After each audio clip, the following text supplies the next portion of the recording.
Now, the key points of the glycerol production is introduction, functions of glycerol in cell membrane, glycerol production by Saccharomyces cerevisiae, uses of glycerol, and genetic improvements of glycerol synthesis.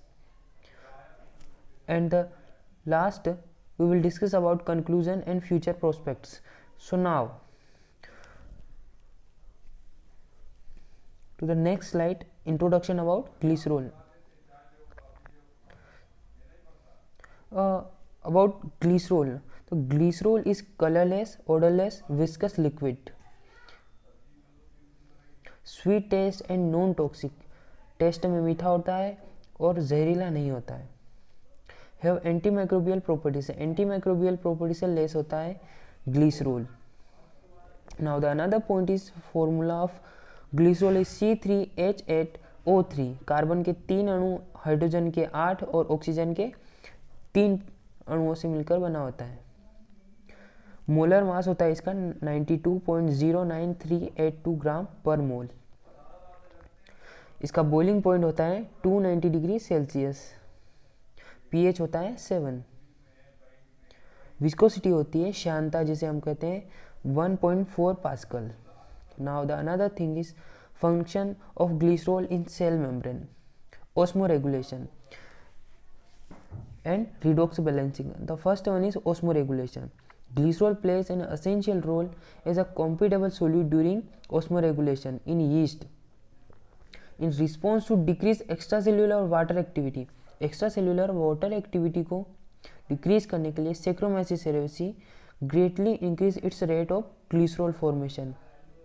Glycerol के formation को बढ़ाता है अगर extracellular water activity कम होती है. Second one, redox balancing. Glycerol is produced by Saccharomyces cerevisiae during fermentation of glucose to ethanol in order to maintain the redox balance.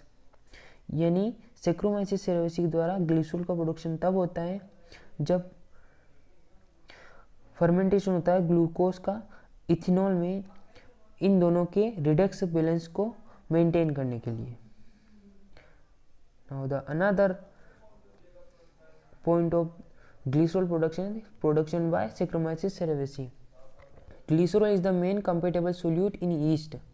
Saccharomyces cerevisiae when faced with osmotic stress जब Saccharomyces cerevisiae face करता है, for example during fermentation के दौरान yeast cell produce and accumulate glycerol in order to prevent dehydration by balancing the intracellular osmolarity.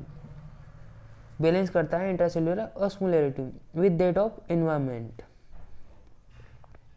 So you can see there is a glucose 6 phosphate, fructose 1,2,6 biphosphate. In the first dihydroxy acetone phosphate बनता है, GPDP, NADH और NADH से NAD बनता है. Then glycerol 3 phosphate बनता है जहाँ पे फास्फेट का एक अणु बाहर निकलता है और ग्लिसरॉल बनता है. अगर दूसरी तरफ देखें तो ग्लिसरैल्डिहाइड 3 फॉस्फेट बनता है और उससे पायरुवेट बनता है, CO2 बाहर निकलता है और इथेनॉल बनता है. Use of glycerol. Now we see use of glycerol.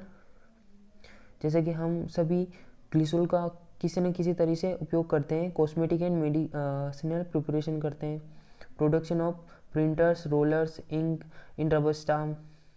Keeping tobacco moist and leather soft. Tobacco को मॉइस्ट करने के लिए, लेदर को सॉफ्ट करने के लिए भी इसका उपयोग किया जाता है. Food products, sweetener, skin hair soap products, mouth washes and toothpaste में भी इसका उपयोग किया जाता है.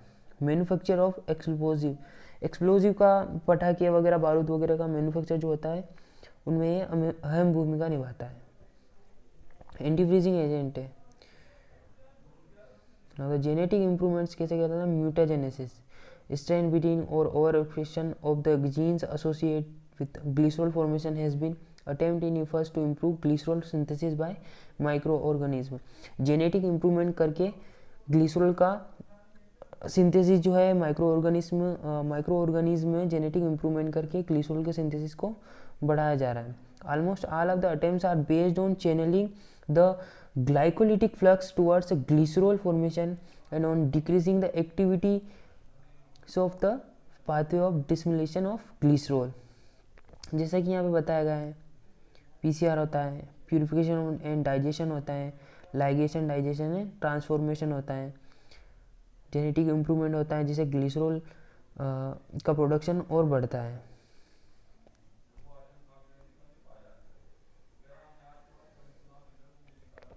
कंक्लूजन एंड फ्यूचर प्रोस्पेक्ट देख लेते हैं इसका. There has been a significant improvement in the microbial production of glycerol by strain manipulation. जैसे कि हमने पिछली वाली स्लाइड में देखा था कि स्ट्रेन मैनिपुलेशन यानी जेनेटिक इम्प्रूवमेंट किया जाता है. स्ट्रेन जो भी सेक्रोमाइसिस की सेरेवेसी की स्ट्रेन होती है उसका स्ट्रेन इम्प्रूवमेंट किया जाता है ताकि वो बहुत ज़्यादा या प्रोडक्शन को और बढ़ा सके. The success of this commercial process was largely achieved by isolation of yeast able to ferment glucose to glycerol in high concentration, yield and productivities.